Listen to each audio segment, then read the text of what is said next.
खुलुमबाय लोगोफोर आं दिनै दोंसे खन्थाइ लाना फैदों। बे खन्थाइखौ सुजुदों खोमदोन नार्जारी। बे खन्थाइखौ आवरायगोन हेमानि बसुमतारी।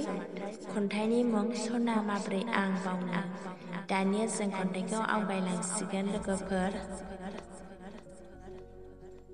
जायनि महरखौ गोसोखांब्लानो मेगनाव मोदै गयो।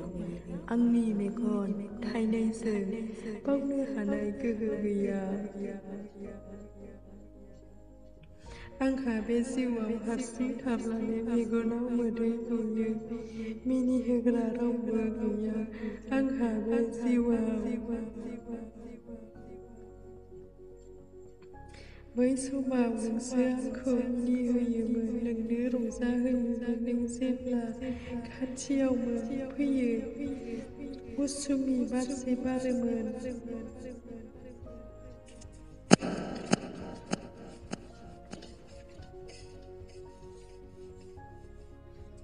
अख्रां बिखानि गोजोन अखाफोर पुर्निमा। जोंनि अनज्लायनायखौ नुनानै बे जिउआव आंहा नोंनि अनगा रावबो गैया। बेखायनो बुङो आं गुबुनजों दाथांसै। आंनि जिउनि अनजालि फैदो मोनफिनदो। आंनि दुखुखौ नुनानै खाराव माराव नागिरो।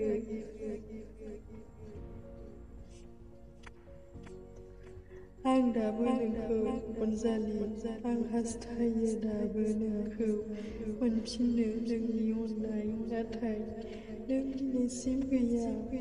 खन्थाइया एसेनोसै, गोजोन्थों।